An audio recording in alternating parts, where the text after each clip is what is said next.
I think the first one is that you need to start the process earlier than most people choose to. For many people, it's such an emotional thing, they put it off. But the reality is that most clients these days, between the cloud, email, the method of communication is now more electronic, on phone. And the amount of time we spend in person with our clients is dramatically less. Matter of fact, statistically, something like 85% of the clients in most accounting firms are only physically seen once a year.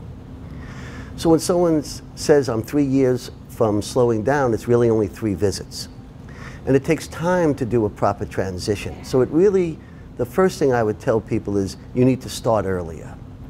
The second aspect I would suggest is that bigger isn't always better, especially for the small firms.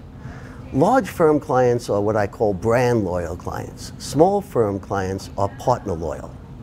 So when you have a partner loyal practice and you sell it to a big firm, your small clients in a small firm are very rarely going to be taken care of hands-on by a partner in a large firm.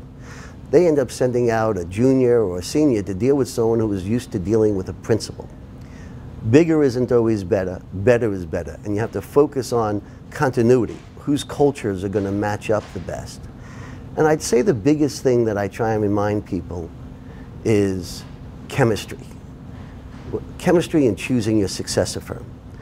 The reason for that is most of our clients really don't measure or have the skill set to measure our technical skills. If they knew that much to do the work they asked us to do, why are they paying us to do the work they understand so well? So obviously a client chooses us because of a comfort level with us. So the moral of that story is if you don't want to eat lunch with someone, you probably shouldn't choose them as your successor.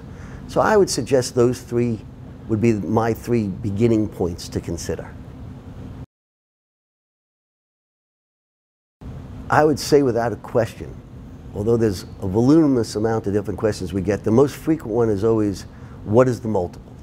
Accounting firms are traditionally sold on a multiple of billings, and most people really want to have an understanding of what that multiple will be. What kind of annuity have they developed in one of their main assets, their accounting firm? The problem with that is the multiple is what I call the effect. The cause is how much money up front. How long is the retention period that adjusts the purchase price based on client retention? How profitable is the deal structured in the acquisition? How long is the payout period? So the problem is when you start with multiple, you're starting with the end result. A lot of myths. But I'd say the largest one for the small firms is that nobody can keep my clients. That my clients are so loyal to me, I'm on 2nd, even 3rd generation. When I leave, nobody could retain my clients. Well, if that's true, then your practice is worthless.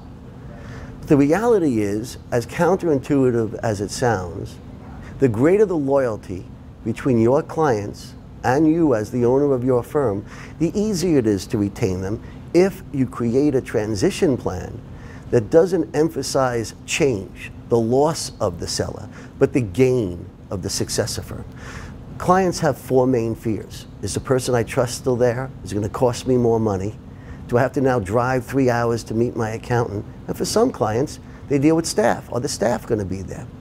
If you send the right message, you pick someone that you want to eat lunch with, and the comfort level you believe will be there, and the message you send is, hey, I'm still here, but I now merged in with a firm that has great expertise in your particular needs. We're operating under the same fee structure.